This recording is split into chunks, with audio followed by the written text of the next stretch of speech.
Assalamualaikum warahmatullahi wabarakatuh. Saya Ila Syafarina, NIM 2113000208 PGMI 2B. Di sini saya akan menjelaskan sedikit tentang pengertian kias. Kias adalah merupakan sumber hukum Islam yang keempat yang disepakati oleh para ulama. Secara etimologi, kias merupakan bentuk masdar dari kata qosa, yaqisu, yang memiliki arti ukuran.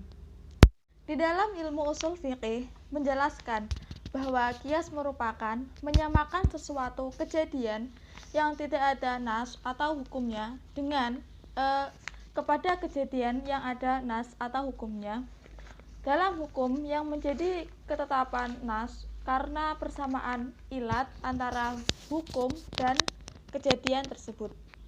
Rukun kias menurut Abdul Wahab Khalaf, rukun kias terdiri dari 4 hal, yaitu yang pertama asal, sesuatu yang status hukumnya ada nasnya. Yang kedua adalah far' atau cabang, yaitu sesuatu yang status hukumnya tidak ada nas dan status hukumnya ingin disamakan dengan status hukum asal. Yang ketiga adalah hukum asal. Hukum asal adalah hukum syara' yang menjadi kandungan nas. Yang keempat adalah ilat. Ilat yaitu sifat yang menjadi dasar hukum asal dan dasar adanya hukum dalam cabang. Ini adalah bentuk-bentuk kias.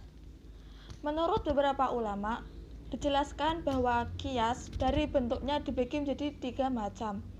Antaranya yaitu kias ilat, kias dalalah, dan kias syibih. Yang pertama adalah kias ilat. Kias ilat yang mempersamakan asal dengan far' karena keduanya mempunyai persamaan ilat. Kias dibagi menjadi 2, yaitu kias jali dan kias khafi. Yang pertama adalah kias jali. Kias jali yaitu kias yang ilatnya berdasarkan dalil yang pasti, tidak ada kemungkinan lain selain dari ilat yang ditujukan oleh dalil tersebut. Kias jali terbagi menjadi 3. Yang pertama adalah kias yang ilatnya ditunjuk dengan kata-kata seperti memabukkan adalah ilat larangan minum khamar yang disebut dengan jelas dalam nas. Yang kedua adalah kias aulawi. Kias aulawi adalah kias yang hukum pada far' sebenarnya lebih utama ditetapkan dibanding dengan hukum pada asal, seperti haram hukumnya mengucapkan kata-kata semisal atau kecaplah kepada kedua orang tua. Yang ketiga adalah kias musawi. Kias musawi adalah kias hukum yang ditetapkan pada far' sebanding dengan hukum yang ditetapkan pada asal. Seperti menjual harta anak yatim dikiaskan kepada memakan harta anak yatim. Ilatnya adalah sama-sama menghabiskan harta anak yatim tersebut. Selanjutnya adalah kias hafi. Kias hafi adalah kias yang ilatnya mungkin dijadikan ilat dan mungkin pula tidak dijadikan ilat. Seperti mengkiaskannya sisa minuman burung kepada sisa minuman binatang buas. Ilatnya adalah kedua binatang itu sama-sama minum dengan mulutnya, sehingga air liurnya bercampur dengan sisa minuman itu tersebut. Selanjutnya adalah kias dalalah. Kias dalalah adalah kias yang ilatnya tidak disebut, tetapi merupakan petunjuk yang menunjukkan adanya ilat untuk menetapkan suatu hukum dari suatu peristiwa. Seperti harta anak yang belum baligh. Apakah wajib ditunaikan zakatnya atau tidak harta anak yang belum baligh? Para ulama yang menetapkannya wajib mengkiaskannya kepada harta orang yang telah baligh karena ada petunjuk yang menyatakan ilatnya. Yaitu kedua harta itu sama-sama dapat bertambah atau berkembang. Tetapi mazhab Hanafi tidak mengkiaskannya kepada orang yang telah baligh. namun kepada ibadah seperti sholat, puasa, dan sebagainya. Ini adalah qiyas syibah. Qiyas syibah adalah qiyas yang far'nya dapat diqiyaskan kepada dua asal atau lebih, tetapi diambil asal yang lebih banyak persamaannya dengan far'. Seperti hukum merusak budak dapat diqiyaskan kepada hukum merusak orang yang telah merdeka, karena kedua-duanya adalah manusia, tetapi dapat pula diqiyaskan kepada harta benda, karena sama-sama merupakan hak milik. Dalam hal ini, budak diqiyaskan kepada harta benda karena lebih banyak persamaannya dibandingkan dengan diqiyaskannya kepada orang yang merdeka. Selanjutnya adalah ilat.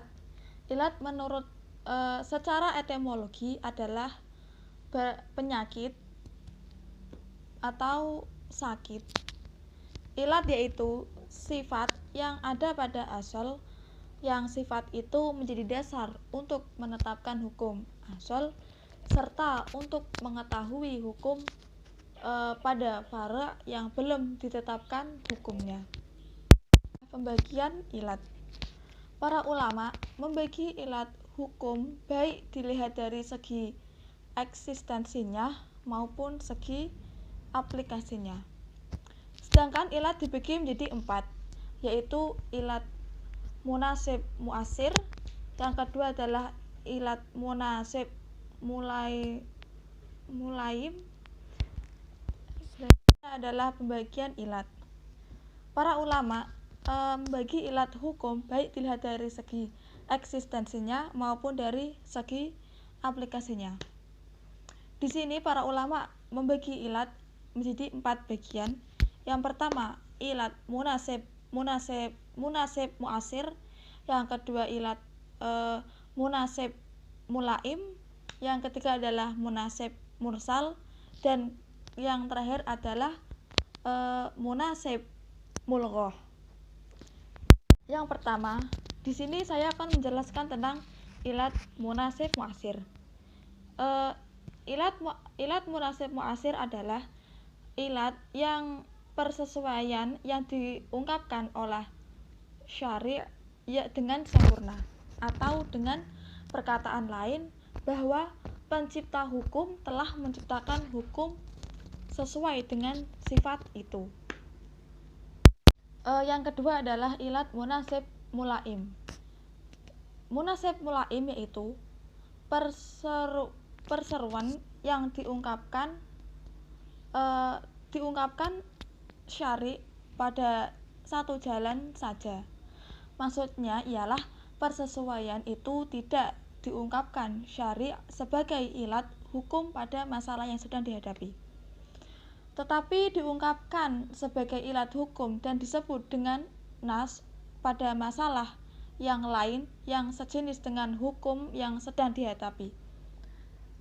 Seperti contoh, kekuasaan wali untuk mengawinkan anak kecil yang di bawah perwaliannya tidak ada nas yang menerangkan ilatnya.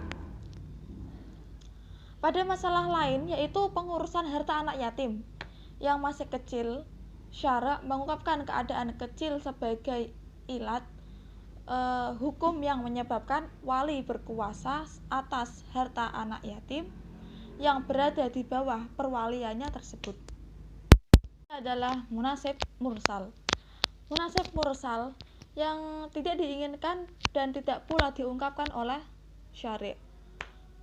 Munasib mursal berupa sesuatu yang nampak oleh mujtahid bahwa menetapkan hukum atas dasarnya mendatangkan kemaslahatan, tetapi tidak ada dalil yang menyatakan bahwa syari' membolehkan atau tidak membolehkannya, seperti mengumpulkan Al-Quran dalam satu mushaf agar Al-Quran tidak lenyap, atau Utsman bin Affan melihat kemaslahatannya bagi seluruh kaum muslimin,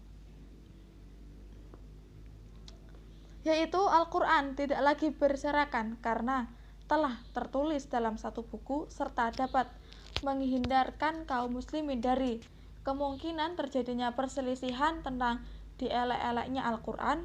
hal ini tidak ada dalil yang menunjukkannya. Selanjutnya adalah munasib mulghah. Munasib mulghah yaitu munasib yang tidak diungkapkan oleh syari' sedikit pun, tetapi ada petunjuk yang menyatakan bahwa menetapkan atas dasarnya diduga dapat mewujudkan kemaslahatan.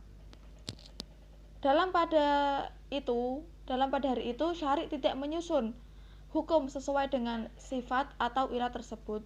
Bahkan syari' memberi petunjuk atas pembatalan atas sifat tersebut. Sebagaimana contohnya itu adalah ialah kedudukan laki-laki dan perempuan dalam kerabat.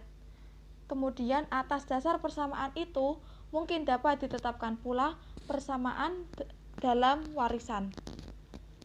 Tetapi syari' mengisyaratkan pembatalannya dengan menyatakan bahwa bagian laki-laki adalah 2 kalinya bagian perempuan. Cukup sekian dari saya. Apabila ada kata-kata yang kurang, mohon dimaafkan. Wallahu a'lam bishawab. Assalamualaikum warahmatullahi wabarakatuh.